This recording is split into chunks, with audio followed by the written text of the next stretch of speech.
ராமநாதபுரம் மாவட்டம் மண்டபம் ஊராட்சி ஒன்றியம் அரியமான் கடற்கரையில் மாவட்ட நிர்வாகத்தின் சார்பில் மாபெரும் கடற்கரை திருவிழா நிகழ்ச்சி நடைபெறுகின்றன. இவ்விழாவில் கடற்கரை கைப்பந்து போட்டிகள், கால்பந்து போட்டிகள், இரவு மின்னொலி விளையாட்டு போட்டிகள், குழந்தைகளுக்கான பொழுதுபோக்கு அம்சங்கள், வகை வகையான உணவு கூடாரங்கள், படகு சவாரி, தண்ணீர் விளையாட்டுகள் போன்ற எண்ணற்ற பொழுதுபோக்கு அம்சங்களுடன் 3 நாட்கள் காலை 10 மணி முதல் இரவு 9 மணி வரை நடைபெறுகின்றது. அரியமான் கடற்கரையில் நேற்று மாவட்ட நிர்வாகத்தின் மூலம் நடைபெற்ற துவக்க விழா நிகழ்ச்சியினை மாவட்ட காவல் கண்காணிப்பாளர் ஜி. சந்தேஷ், மாவட்ட கடற்கரை கையுந்து பந்து, கடற்கரை கால்பந்து, படகு சவாரி விளையாட்டுப் போட்டிகளை துவக்கி வைத்து பங்கேற்றதுடன் மேலும் 3 நாட்கள் நடைபெறும் இந்த கடற்கரை திருவிழாவில் விளையாட்டு வீரர்கள், பொதுமக்கள் பங்கு கொண்டு சிறப்பித்திட வேண்டும் என கேட்டுக்கொண்டார். கார்கில் மாவீரர்களை நினைவுகூரும் வகையில் இந்திய ராணுவத்தின் இருசக்கர வாகன பேரணி கடந்த புதனன்று தனுஷ்கோடி அரிச்சல் முனையில் துவங்கியது. கார்கில் விஜய் திவஸின் 25ஆம் ஆண்டை நினைவுகூரும் வகையில் இந்திய ராணுவத்தின் மோட்டார் சைக்கிள் பேரணி இந்திய நாட்டின் தென்கோடி பகுதியான ராமநாதபுரம் மாவட்டம் தனுஷ்கோடி அரிச்சல் முனை பகுதியில் இருந்து துவங்கியது. இந்த பேரணியை தென்னக ராணுவ தலைமை அதிகாரி மேஜர் ஜெனரல் RM ஸ்ரீனிவாஸ் கொடியசைத்து துவக்கி வைத்தார். தனுஷ்கோடியில் துவங்கிய பேரணி பெங்களூர், இமாச்சல பிரதேசத்தில் உள்ள மணாலி, லடாக்கில் உள்ள நியோமா ஆகிய இடங்களை கடந்து 4000 கிலோமீட்டர்கள் சாலை வழியாக சென்று நமது ராணுவ வீரர்களின் அயராத அர்ப்பணிப்புக்கு மரியாதை செலுத்தும் வகையில் திராஸில் உள்ள கார்கில் போர் நினைவு சின்னத்திற்கு இந்த குழு பயணத்தை மேற்கொள்கின்றது. இந்த குழுவினர் இந்திய வீரர்களின் தியாகம் மற்றும் தேசபக்தியினை எடுத்துச் செல்கின்றனர். இவர்களது பயணம் நமது போர் வீரர்கள், பீரங்கி படையணி மற்றும் இந்திய இராணுவத்தின் நீடித்த மனப்பான்மைக்கு சான்றாக விளங்குகின்றது.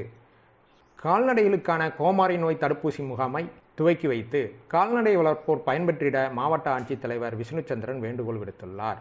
கோமாரி எனப்படும் கால்காணை நோய் கால்நடைகளின் கால் குழம்பில் தாக்கும் வைரஸ் நோயாக இருந்து வருகின்றது.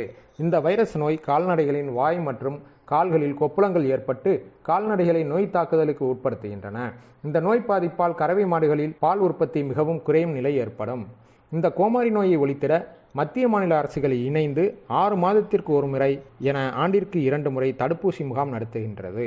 ராமநாதபுரம் மாவட்டத்தில் 71,000 கால்நடைகள் கண்டறியப்பட்டு அனைத்து கால்நடைகளுக்கும் தடுப்பூசி செலுத்திட திட்டமிட்டு இன்று முதல் வரும் ஜூலை 10ஆம் தேதி வரை இந்த சிறப்பு தடுப்பூசி முகாம் நடைபெறுகின்றது. இதில் 28 குழுக்களாக பணிகளை மேற்கொள்கின்றனர்.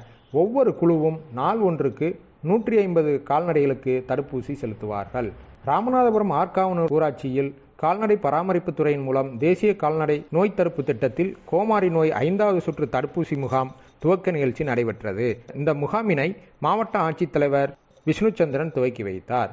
60 நாட்களுக்கு பிறகு மீன்பிடிக்க சென்ற ராமேஸ்வரம் மீனவர்களுக்கு நல்ல மீன்வரத்து கிடைத்தும் விலை கிடைக்கவில்லை என மீனவர்கள் கவலை தெரிவித்துள்ளனர். 60 நாட்கள் மீன்பிடி தடைக்காலம் முடிவடைந்து ராமேஸ்வரம், மண்டபம், தொண்டி, திருவாடனை உள்ளிட்ட மீன்பிடி துறைமுகங்களிலிருந்து சுமார் 1500க்கும் மேற்பட்ட விசைப்படகுகளில் மீனவர்கள் நேற்று அதிகாலை கடலுக்கு மீன்பிடிக்க சென்றனர். மீன்பிடிக்க சென்ற மீனவர்கள் இன்று கரை திரும்பினர். மீனவர்கள் எதிர்பார்த்த இறால் 200 கிலோ முதல் 400 கிலோ வரை வரத்து இருந்தது. மற்ற நேரங்களில் சராசரியாக 30 முதல் 50 கிலோ வரை கிடைக்கும் இறால் மீன்கள் இந்த தடை காலத்திற்கு பிறகு சராசரியாக 250 கிலோ வரை கிடைத்துள்ளது.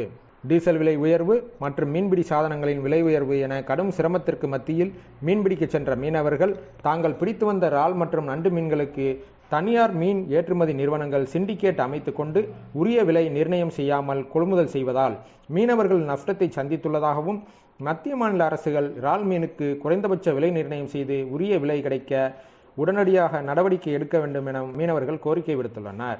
ராமேஸ்வரம் அருள்மிகு ராமநாத சுவாமி திருக்கோயிலின் முக்கிய திருவிழாக்களில் ஒன்றான இத்திருத்தலத்தின் வரலாற்று சிறப்பை பிரதிபலிக்கும் ராமலிங்க பிரதிஷ்டை திருவிழா நேற்று முன்தினம் ராவண சம்மாரத்துடன் துவங்கியது.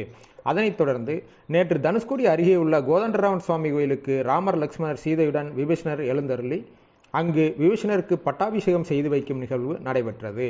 இந்நிகழ்வில் திருக்கோவில் இணை ஆணையர் சிவராம்குமார் மற்றும் ஏராளமான பக்தர்கள் கலந்து கொண்டு சுவாமி தரிசனம் செய்தனர். விழாவின் முக்கிய நிகழ்வாக இன்று ராமேஸ்வரம் அருள்மிகு ராமநாத சுவாமி திருக்கோவிலில் ராமலிங்க பிரதிஷ்டை திருவிழா மிக கோலாகலமாக நடைபெற்றது. இந்நிகழ்ச்சியில் ஏராளமானோர் கலந்து கொண்டு சுவாமி தரிசனம் செய்தனர்.